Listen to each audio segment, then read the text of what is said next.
Hi, everyone. I recently wrote an article for Canada's National Post about the Canadian domestic situation, which I'm going to read to you today. I'm reading some articles on my YouTube channel, partly because on more difficult issues, I can't speak extemporaneously with enough degree of precision, especially for things where I'm pushing my limits conceptually. And so now and then I'm going to read something, and that's the reason. So this is entitled Reflections on the Sorry State of Canada. I've had the great privilege of traveling to 40 American cities in just about as many states and to 15 European countries in the last 4 months. In the waning days of the great COVID panic, and I've learned many things about our great and self-conscious nation. First, I have not traveled anywhere else where the citizens and the government are more neurotically and fascistically concerned about the pandemic. It may have escaped Canadians' notice, but virtually nowhere else in the civilized world is it now required to wear a mask, as it is still mandatory, damn us, in Canada's airports and on flights out of our benighted country. There is absolutely no excuse for this, except the punitive and appalling self-righteousness of the Trudeau Liberals. What else might you expect, however, from a government that also includes Chrystia Freeland, a deputy prime minister, who has literally bragged about her colleague's appalling performance on the economic front, claiming that it is actually good and meet for Canadians to empty their wallets at the gas pumps so that the climate emergency, which simply does not exist, see Bjorn Lomborg's expert analysis, stays first and foremost in their all too careless, by liberal standards, consciences. I simply cannot believe that this absolute failure of economic policy is now being trumpeted as a positive accomplishment. How daring, how appalling, how manipulative, how miraculous. Here's a hint for you saintly progressives. If you cared about the poor at all, the real poor, not the hypothetical poor you are hypothetically saving in the future, you would do virtually nothing but expend effort to drive down the cost of energy. Energy, which is precisely equivalent to work, and therefore to the wealth that ameliorates poverty.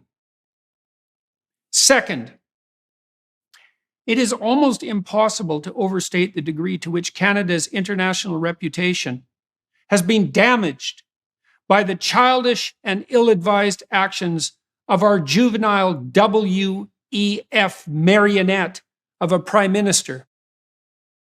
The Americans I have talked to and with, including people very well placed politically on the Democratic and Republican front alike, listen in open-mouthed and disbelieving amazement when I recount the claim brought forth by the Trudeau Liberals and their hired Canadian Broadcasting Corporation bootlickers that the Trucker Freedom Convoy was financed by Americans hell-bent on bringing about a January 6th style insurrection in Ottawa.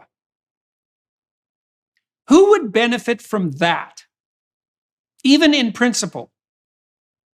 Even if the American Republican MAGA types, say, cared about us, which they don't, why in the world would they want to destabilize Canadian democracy? What's the motive to justify the crime? There is none. Period. Do you understand, Canadians?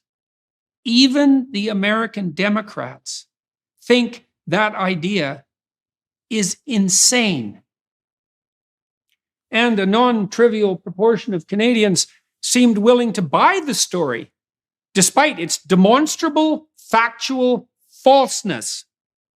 Remember the CBC retraction, buried in obscurity? And preposterousness, because the alternative was the truly painful realization that the governmental institutions and the legacy media organizations that served us well and faithfully in the center and on the left and right for 150 years have now become fundamentally incompetent, untrustworthy, self-serving, collusionist, and corrupt. It's easier for too many smug and blind Northerners to swallow the line instead that madmen, MAGA Trumpists want to destabilize what is, after all, their biggest trading partner and most stable and reliable ally. To believe that Confederate admiring truckers, and is there more than a single one of those, are working in concert with the evil orange-haired demon who once ruled the US. And even worse, is Prime Minister Trudeau so daft and deluded that he failed to notice that these same MAGA terrorists are going to utterly shellac the hapless Democrats this coming fall and take the presidency in 2024? And that we will then have to talk, trade, and otherwise consort with them, as they are the perennial elephant on our doorstep, and that burning all bridges in that direction with casual derogation and outright lies might not be particularly politic? And the unfortunate answer to that question is, clearly, yes, the Honorable Mr. Trudeau is precisely that pretentious, presumptuous, careless, uninformed, daft, and deluded. But after all, in his own words, he doesn't bother himself with such trivialities as, quote, monetary policy, end quote. Third, on the international front, I have had extensive discussions with political and cultural figures in the UK, Sweden, Norway, Denmark, Romania, Hungary, Estonia, Albania, Austria, Croatia, Slovenia, Poland, and Serbia. And I know for a fact, from first-hand communication, that Canada has hurt itself very badly on the reputational front with the derisive dismissal of the trucker convoy, which has spawned similar movements in other countries, most notably the US and the Netherlands, with the imposition of the Emergencies Act, and most signally, with the seizure of private bank accounts without due process, or any pesky process at all. Perhaps Canadians are trying to downplay the significance of all of this because we are in some state of shock after all the COVID authoritarianism, which we have not yet sloughed off. Oh, and on that note, I have not seen people anywhere in all my travels more terrified by their government than Torontonians, except perhaps in Vancouver. And this includes the denizens of the almost equally woke as Canada states of New York and California. Everyone outside is asking, just what in hell is going on in the great white north? And not without true sorrow. Our country was for many years, despite its rather small population and its general insignificance in the larger scheme of things, a beacon of both possibility and stability. A remarkable example of what a tolerant modern democracy might be. A place where people from multiple cultures could thrive, and a staid, sober, but also sporadically interesting and creative place. And now, we're shell-shocked sheep ruled by a poser with the maturity of a teenager and the temperament of a Hollywood D-list celebrity. And because 3 catastrophes are not enough, here's an additional diverse, to use a hated word, selection, peppered with some questions. How have Canadians failed to realize that our government holds them and our racist country utterly in contempt? That Mr. Trudeau believes that his God-given mission is to elevate the consciousness of his citizens instead of serving their interests economically and practically. That the Trudeau Liberals are perfectly willing to make us all poor, miserable, and demoralized just to utterly fail in his efforts to save the planet.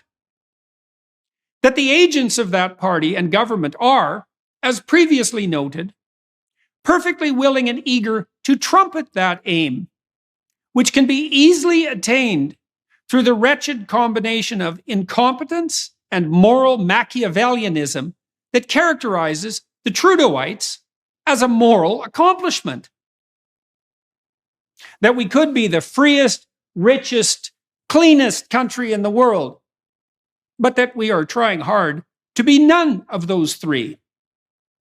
That we are dividing ourselves among racial lines that are more germane to the US just to ape the very progressive radicals whose idiot policies on the American front are dooming the Democrats to what appears to be the worst electoral defeat they have experienced in at least 50 years.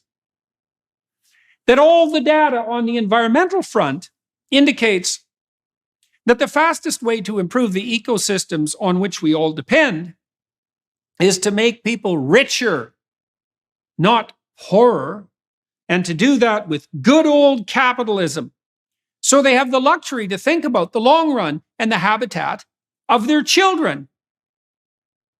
And I have, as of yet, said nothing about additional issues, such as Bill C-11, which is perhaps the most appalling piece of legislation currently on the books. And that's a tough competition on the Canadian scene right now, which renders virtually every internet content provider in the world subject to the rules that should not even still govern the CBC and CTV, despite their use of scarce public airwaves, and which will make the rules regulating the net in Canada the most absurd and restrictive in the free and perhaps the unfree world.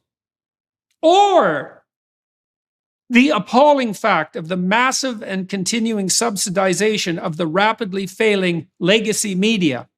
Are you listening, CBC executives? By a government that only requires that the recipients of that largesse parrot back every foolish falsehood and lie uttered by the mad executive branch of our reprehensible government. Or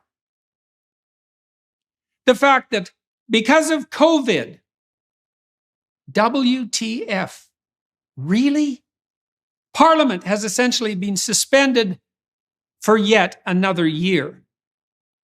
Or that we are pursuing an energy policy generated by low-resolution thinking, Marxism-addled ideologues that will not only impoverish our populace by making energy unreasonably expensive. Have you noticed, Canadians, when you fill up your unnecessary vehicles at the pump? But that will only increase the probability that countries such as China will have to rely on coal to produce electricity instead of accessing, say, our plentiful natural gas. And that will therefore make the carbon dioxide burden borne by the atmosphere greater instead of lesser.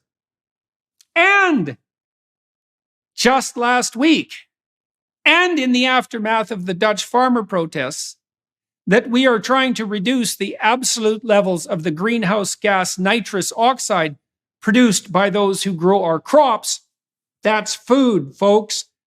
Regardless of the amount of those crops produced in consequence. And we're doing that by threat and force. shades of COVID policy, instead of working with the farmers to find mutually acceptable and truly sustainable economic and environmental solutions. And that we're pursuing these policies in a world where starvation in the near future in many countries is not only a likelihood, but a virtual certainty. Or the incomprehensible insistence by Jagmeet Singh, sworn enemy of the real working man, that the proper role of the socialist NDP is to indefinitely prop up Trudeau's government, despite the fact that there seems to be nothing in it at all for Singh's party. Not even the cabinet position that a competent negotiator could have at least requested as compensation for the sacrifice of his soul. Or the fact that our judiciary must now be staffed by people who must, or else, swear fealty to the DIE ideology that has devastated universities and is now working its way through many blind and careless corporations.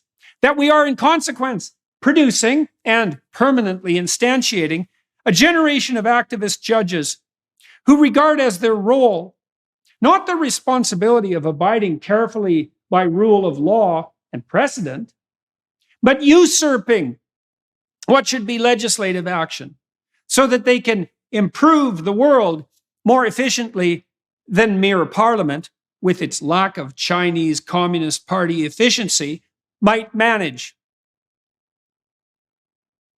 Or the fact that the OECD has predicted that Canada will have the worst growth prospects of the major industrial societies for the next 4 decades.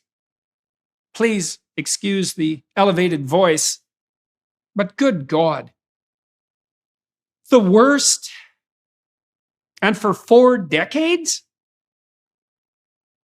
I believe that the federal Liberals have run the most incompetent administration in Canadian history. That they have not yet done all the terrible damage that they are going to do. That Canadians will not wake to the reality of the situation, because an awakening at that level requires a level of conceptual restructuring and consequent emotional trauma that we have never been called on before to manifest. And that Trudeau's idiosyncratic combination of willfully blind ignorance, moral pretension, and narcissistic self-aggrandizement is so toxic that it borders on, if does not cross the line, into outright treason. And the situation with Singh might, if anything, be worse. He is as dangerously incompetent and immaturely narcissistic as Trudeau, without even being simultaneously canny enough to capitalize personally or professionally on his delusional pretensions.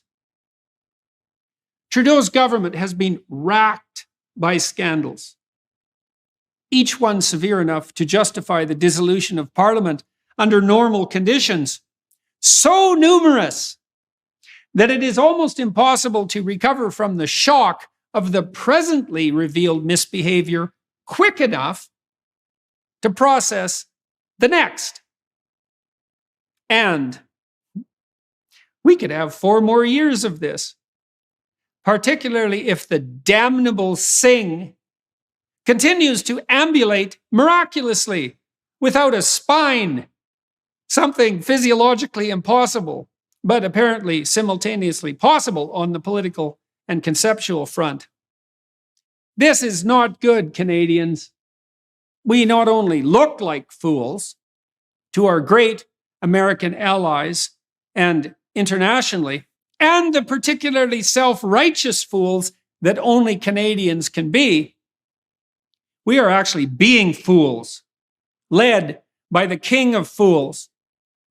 And we're going to pay for it. and so are our children and grandchildren. This government has to go, just as the truckers intimated, and the sooner the better. And hopefully, God willing, we'll be fortunate enough to find some competent adults to lead us. Conservatives, do you have it in you? Polyev, Charest, Lewis, Bobber, Aitchison, can you shake off the mob-generated guilt and consequent moral timidity that has so effectively hamstrung opponents of the pretentious idiot leftist radicals for the last 15 or 40 years, and stand forthrightly for traditional values of family, economy, culture, and indeed environment? Can you serve as genuine guardians of the working and middle class, and rich and successful entrepreneurs and businessmen for that matter, and put forward a positive and attractive vision that's more than mere reaction to the overreach of the utopian left? Conservatives, can you withstand the temptation to destroy your party with internal squabbles, or to settle in September for a candidate that displeases no one but fails to truly satisfy anyone, as you have done much too often in the past? Rough times are coming. What with the cascading consequences of energy shortage, supply chain disruption, war in Ukraine, energy, and last but by no means least, severe and looming food and fertilizer shortage. The Liberals and the NDP are gone into the utopian clouds. I pray we have in Canada something in reserve that is better, although it is truly hard to see how anything different from what we have now could be worse.